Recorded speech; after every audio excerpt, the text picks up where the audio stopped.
I just crossed the first water source, and check out this like campsite. Got a bench, fire pit, another bench. The water source is right over there. Back on trail, middle of April, coming out of Port Clinton. Do that many miles today, I'm already beat to death. Look for the next flat spot, so I'm gonna get some water. The thing I like about these, hold on. The thing I like about these knock bags in this lip, it's because you can come to a water source like this, which is super small,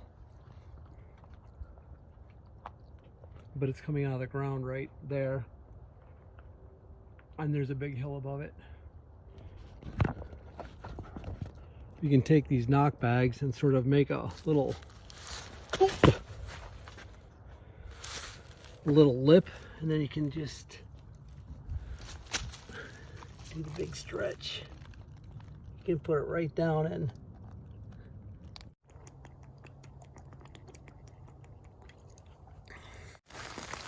Number 2 back on trail. It's 7 o'clock in the morning. Only about 9 miles outside of Port Clinton, Pennsylvania. Here's a shelter. Oh, it's raining if you can't tell. So this is the situation. Laying here in the tent, raining.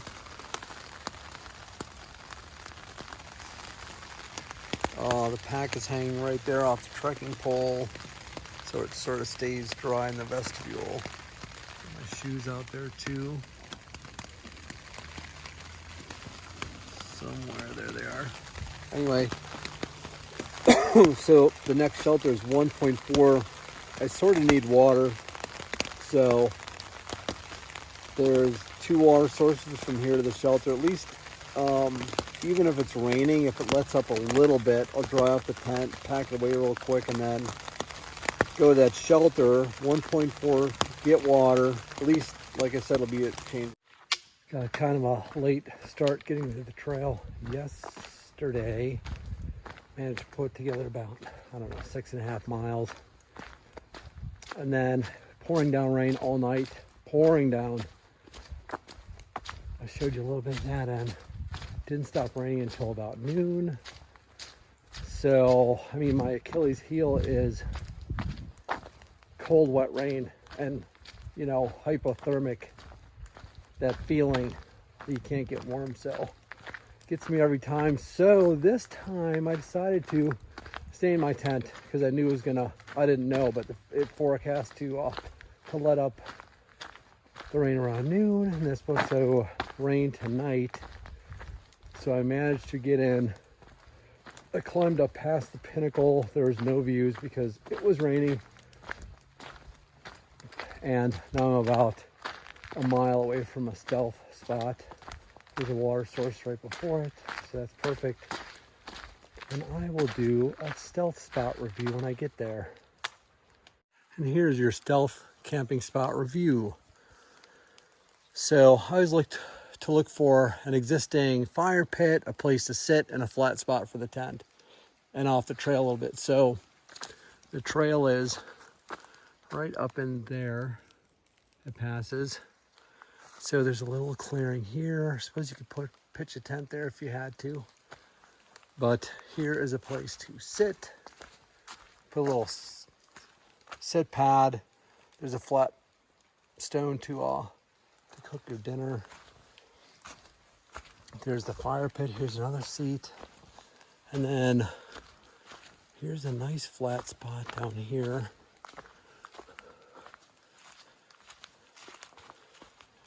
Right in here, I think. So where I'll pitch my tent.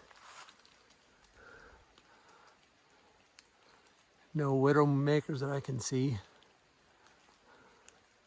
You want to get squashed in a windstorm. It's a pretty spot. Night number 2 is supposed to rain all night, so I'm gonna pitch my tent in case it starts and then get something to eat. This is is what it's going to look like for tonight.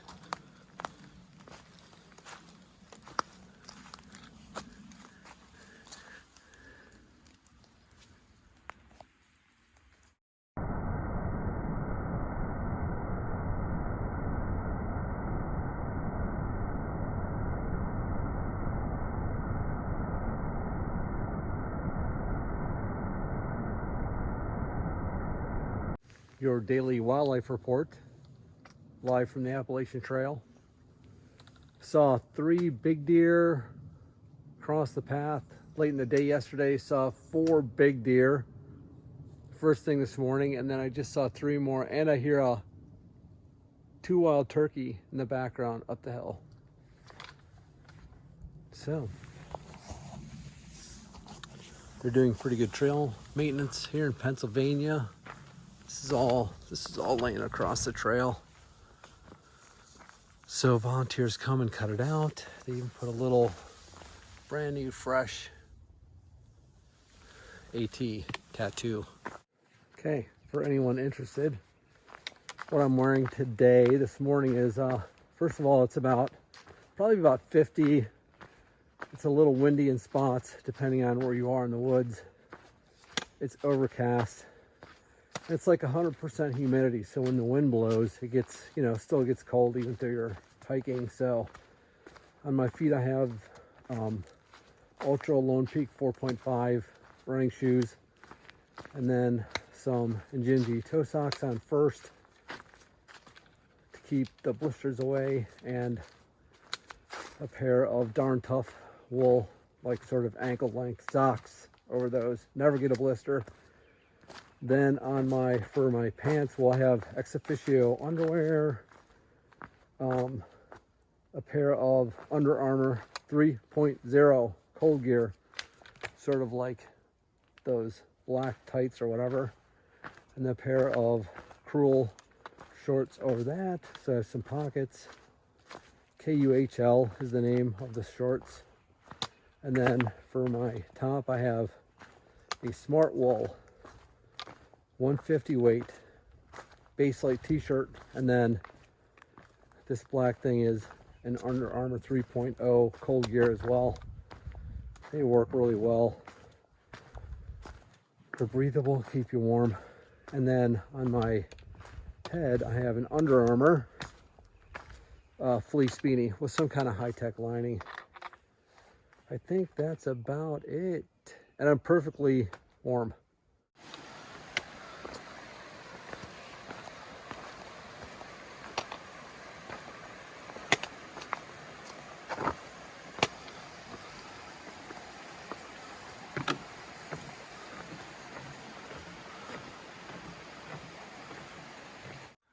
The signage on trails is really useful. I came up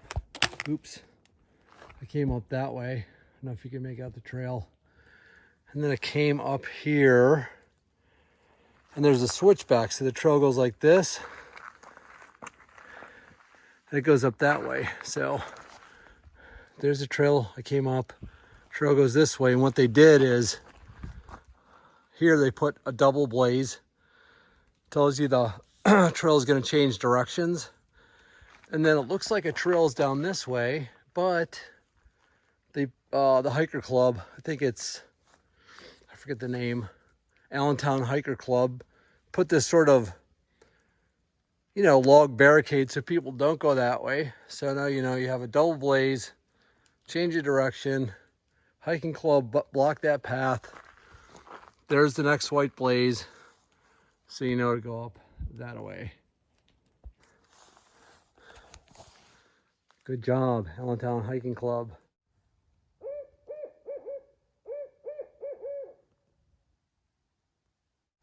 This is a public service announcement from my dear wife, Fran.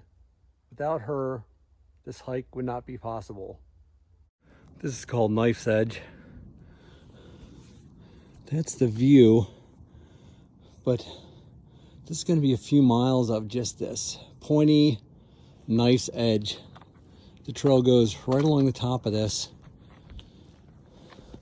I'm just carrying my trekking poles because they do no good right now. And then it goes right along this knife edge for a long way. So I'm gonna put this away and try not to die.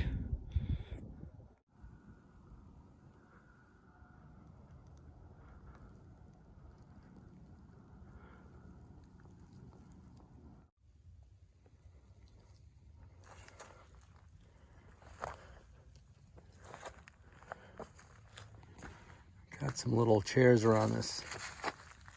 Somebody spent way too much time on this.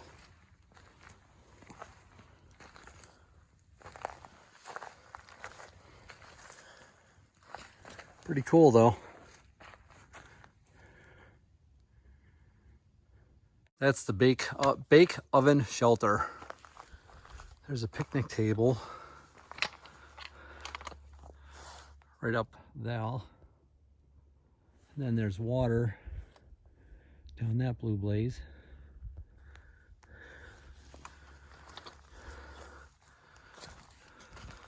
The shelter looks like it was built a long time ago. It's got cement stuffed in the logs. Fire pit. I'd probably sleep like, I don't know, 1, 2, 3, third one sideways.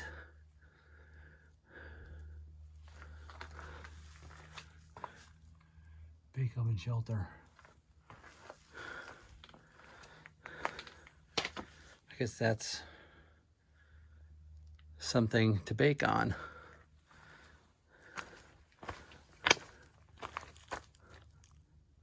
George W. Outerbridge is the name of the shelter.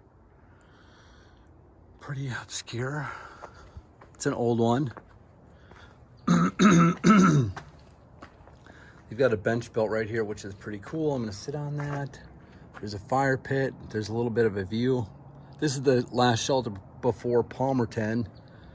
So the trail runs from right here, like literally right in front of this cabin, and then it goes down that way. So the trail passes exactly right here.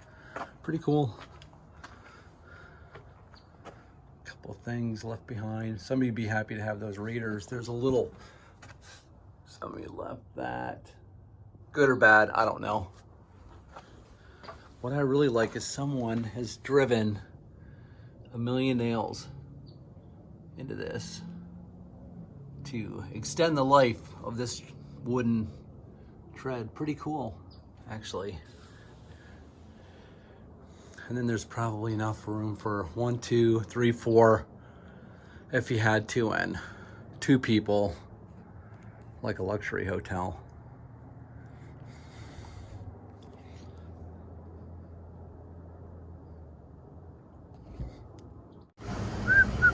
This is Palmerton.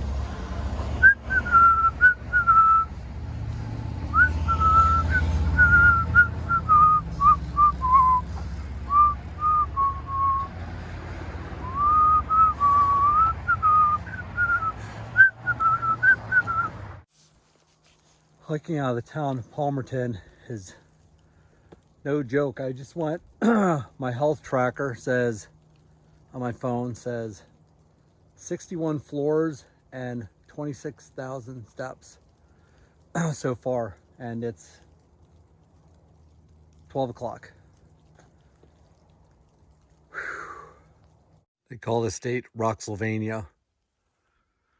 Rocks. Rocks.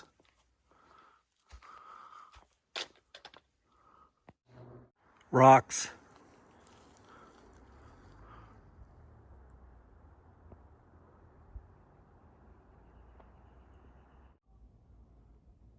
These guys were looking right at me.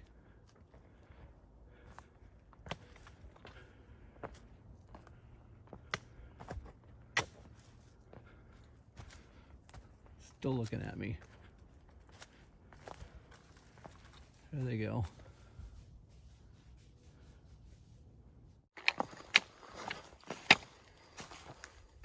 Rocks.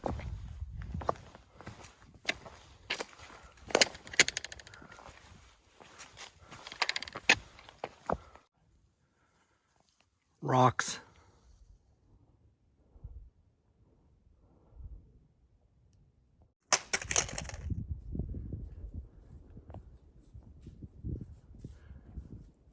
Turkey.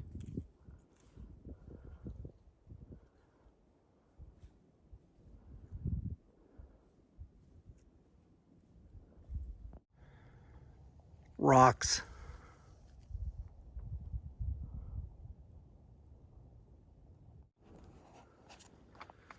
Friday morning, probably 8 miles out of Delaware water gap. So from Port Clinton to here, it's been extremely rocky. Like, not just patches, but every single step. You know, knife's edge. You know, if you make a mistake on those rocks, you know, it could cost a lot. It's not just like falling down and scraping your elbow. There's gonna be something serious, you know, banging your head or breaking a bone. You have to be super careful through there. No trucking, you can't use your trekking poles at all. It's just sort of climbing over. And then last night it was about 37 degrees. It was super cold, but I had a couple of hand warmers that I threw in my sleeping bag to keep me alive. I have a 20-degree bag. And the third night on trail, I hadn't been eating good. Just getting on trail, you hear that a lot. So, and then I was using all these new leg muscles to hike. And so the third night, I even ate dinner, like a mountain house meal, and got in my sleeping bag and then started shivering. And it was only about, it was around 40 degrees, low 40s, 41. Started shivering, my hands were cold, my feet were cold. So then I took 2 hand warmers there and threw one way down the toe box and one near my core. More or less, I made like a little cave in my sleeping bag, if you can imagine, like just like this area near my stomach, and threw a hand warmer in. That actually kept me from shivering, and it warmed right up. So no, honestly, you think, oh, I can do a mile in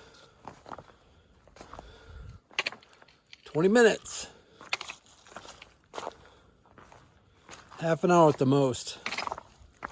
Then I mean, this is a lot of miles like this though too. I mean, this is one of the more craggy places you have to go through, but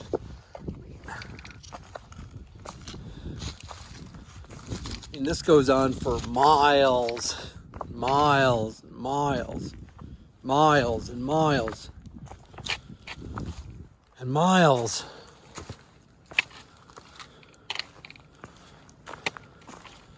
Walk on the beach, you walk on the beach.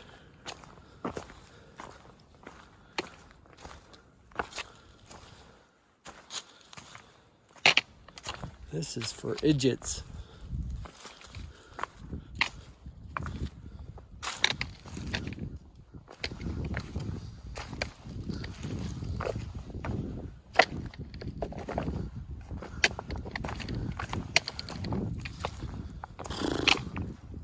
Miles and miles, miles, miles, miles.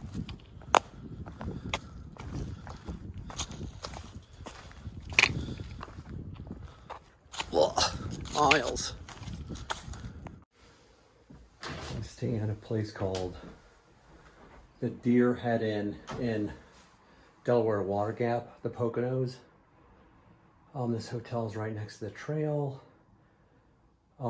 This house is 4 stories tall. It was built in the 1800s, and it's the longest continuously run jazz bar in America downstairs. They had jazz music last night, which I listened to from here, but this is the room. So it's just a bathroom, pretty basic, bed, old furniture, dresser, no TV, nice chair to sit in. I've got to be a little bit quiet in the hallways because there's other guests down here. Again, this house is from the 1800s, so all original floors.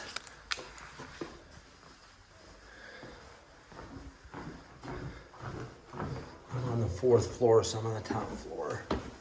They had some jazz music last night that I was able to listen to a little bit of. You come down to these lower floors. This is the middle floor. Guest rooms. Original floor.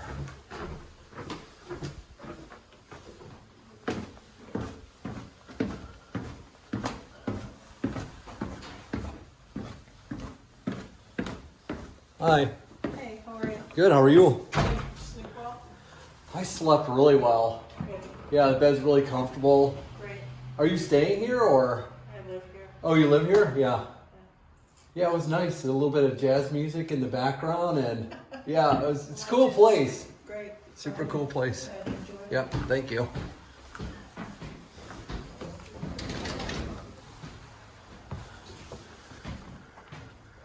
So you could sit on this main floor and listen to the music that's right down those stairs. Right down there is the bar.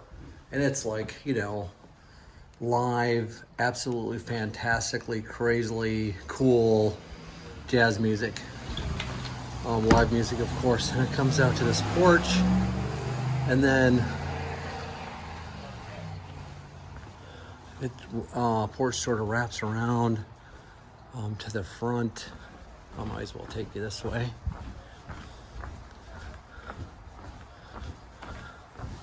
I still have to go one flight down to the ground, but it wraps around, porch furniture, cool little town. Right here is the Appalachian Trail. Right there is the signpost that says north and south. And then, see if I can, I'll go down the stairs and I'll show you where the blaze is. The Deer Head Inn, look it up. Pretty cool. They've got an outfitter here in town, so I'm gonna go get a couple things for this coming up week. I'm gonna take a 0 here, so I'm just resting. So anyway, so here is the, let me put it out a little bit bigger. Oops. So there is the structure, 1800s, right there is the blaze. So like literally this street in essence is the Appalachian Trail. So that's pretty cool. I don't know why I'm messing with this focus so much. So yeah, that just drives me crazy, and now I'm saying it. I mean, what drives me crazy is everybody has this sort of speech pattern right now that people are saying, so yeah. Like everything they say, it's so, say, blah, blah, blah, blah, blah. So yeah, so now I'm starting to do it. So yeah, Deer Head Inn. Wait, here's a picture of the front of the place. So yeah. And another thing that drives me crazy is some of these people that are hiking, instead of saying mountain, they say mountain. I'm gonna climb the mountain. They like skip the T in mountain. So I'm gonna go climb the mountain today. So yeah. So that's my bitch for today. This church gongs every hour. 10 gongs, 11 gongs, 12 gongs. There's the Deer Head Inn. Okay, so tomorrow morning I cross the bridge and I'll be in New Jersey. I will talk to you guys then.